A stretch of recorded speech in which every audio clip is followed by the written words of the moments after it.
What is this? Hey, and then I was looking at some of the songs today. Let me take this off. This is annoying.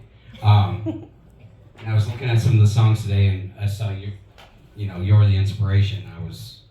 There's a little clip on there. Sorry. Jeez, I gotta have that. Okay. All right. So yeah, this is about my dad. This is kind of interesting because when he passed away, my oldest brother is the one that went up and told everyone about our dad, and I couldn't do it. I was a hot mess. So I was like, hey, this would be kind of cool. I could tell you a little bit about my dad. So this is him, 1959. This is his high school senior photo. Good looking guy. Yeah, I mean, good. Really good looking guy. Say So, his name. Bill, his name is Bill Chiodo. I never win. I'm sorry. Thank you for helping me because this is totally in my head. Off the cuff. Off the Doing great, cuff. babes. But, so my dad was, obviously, if you look in the upper photo there, that is not me. That is my oldest brother, Bill. So Brother Bill. That's Bill Jr. Billy. So that's Billy with Bill. And I believe that down there is my dad and Billy and Donald. So this is obviously before I was alive. The good times. The good times. The good times before I was alive. Nice. But my dad loved snowmobiling and doing all those things you do in Minnesota. So we can go to. So here's some folks I want you to meet. So this here is my dad's dad, my grandma, and grandpa. So the reason why I put this photo up here is because the Chiodo meatballs. Oh, right there. That Nice. is the originator of the Chiodo meatballs right there. Meatball. So that is my dad's mom. So I had to put her up there because I know you guys some of you know about the Chiodo meatballs. Oh yeah. And then obviously up on the right is my dad and then my beautiful mom. A little bit younger back then. And then here is them as getting ready for one of their sons' weddings, not mine. You can tell by the hair. It's definitely Before that. before that. I was just about It's even permanent. It's pretty cool. So Wait, say your mom's name. my mom's name is Millie. Thank you, Denise. Mama Chiodo. Mama Chiodo, yes. Yeah, Mama Chiodo. So my dad, after high school, decided to go into the Navy. So He's a seaman. you can look up and see. This is from 1959. This is his training, and this was in Great Lakes, Illinois. And I was looking at that photo today, and I was like, I don't know where he is because they all look the same. I couldn't tell you where he was. I was looking, I was like, I don't know where he is. They Did look. you get your magnifier on? I was like, what? I zoomed in, I couldn't figure it out. But so I just thought I would put a few photos of my dad from the Navy. The ship there you see there, he was actually part of the Cuban crisis. So he was there. He was on the U.S. Essex. I had my notes here on this one that I wanted to read to you guys because I thought it was very interesting. And it's not here now. But anyhow, it was on there, but now it's not. But there was 4 ships basically that were in Guatemala Bay there area. Right. And that basically Kennedy basically had all these ships there because he didn't want Russia to bring in anything into Cuba. So they had these 4 ships to kind of hold them and made a barrier. So my dad was on one of those. So kind of interesting story, but pretty cool. Go to the next one. So this is an interesting photo because when I saw it, I was like, God, that kind of looks like me. It's weird. Yeah. So my dad was a fisherman. He loved to fish. I did not get that gene. I was never a good fisherman.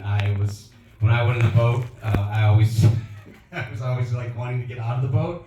But I do have a story when I was 8 years old. That's never changed. Yep. When I was 8 years old, though, I went out with my dad, and I did catch a 15-pound muskie. Oh. But he had to help me bring it in because I couldn't bring it into the boat. But this actual photo down here is from the paper, the newspaper, when those things existed.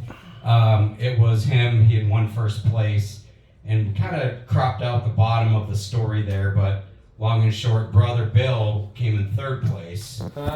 And so it was all in the family, so my dad came in first place. So he liked to fish. Obviously, growing up in Minnesota, hockey is the sport we all play. We were born with skates on.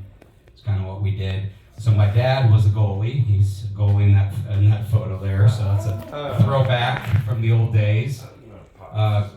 Yeah, he was a goalie. Quick story on my dad. He actually was a manager of a hockey rink when I was really, really young.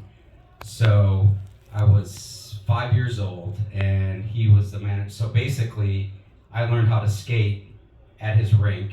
After it closed at night, before he brought the Zamboni out to clear the ice, he brought out like a folding chair, a metal chair, and I used that for support, and that's how I learned how to skate. So he taught me how to skate when I was 5. So pretty cool story. Yeah, you go to the next slide. And this is just him in his element, he was a jokester. He liked to have a good time. Obviously got a big bottle of Is that Carlo? I was gonna say, is that Carlo Rossi? Yeah. So I mean, How do you know that? A glove.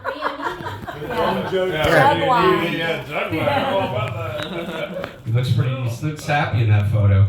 One other quick story. I know my time's coming up, but Oh, you're good. You're good. 7 minutes. You're good. Okay. So one quick story about my dad. So he was I would call him like a hustler almost. Like he hustled to make money, right? He did normal jobs for a little bit, but then he did his own thing. So he just started to buy merchandise, right? I remember him buying like semi trucks of socks, random stuff, and he would sell it at he had a flea market called the Pea Pickin' Flea Market, and it was in Wisconsin. So I went up there every weekend, me, my dad, and my mom, and I helped them. I was like probably about 10, 11 years old, so I was child labor. So I would go up there, and that's how I learned my skills to sell, honestly. When I was in the neighborhood, when I was young, my dad would have these big boxes of, remember those little juju candies? They were like red, like chewy. So he'd have boxes of those, so we'd weigh them on a scale, and then we'd use the machine that would seal it. And we'd do those for 50 cents a bag. And my dad, we'd make tons of money on that box. So what we started to do then is I started to tell the neighborhood kids, like, hey, I had candy and it's for sale. So one day my mom's like, why is the doorbell ringing all day? Because I had worked the whole neighborhood and all the kids had come over to the house, and I lined up all the boxes, and I had 50 cents a bag, and they were coming in and looking on the floor and grabbing them and paying me. So that was my first job, really, as an entrepreneur. Moved to drugs. I did go to drugs. The next one was kind of funny. So, and this is also related to my dad, because again, he was always looking for deals and selling and figuring out what he could do next. So my friend in 8th grade is like, hey, God, I love Coca-Cola. And I said, I do too. He's like, they don't have, back in those days, they didn't have Coke machines in the schools, right? So I was like, we gotta make some money off of this. So we went to the store, and I bought all these 12 packs, all the different drinks, and then I had those in my locker on ice, and I sold them for 50 cents. Nice. Yeah. There you go. And back then, that's robbery, right? We were making. They wanted a girl. We were making so much money. So we had this big piggy bank, and we split it. So that was my next kind of and that was all from watching my dad, just at the flea market, and just learning what he did, right? So pretty amazing guy. and I made it through without crying. That's amazing. And that's it for me. So thank you. Hey!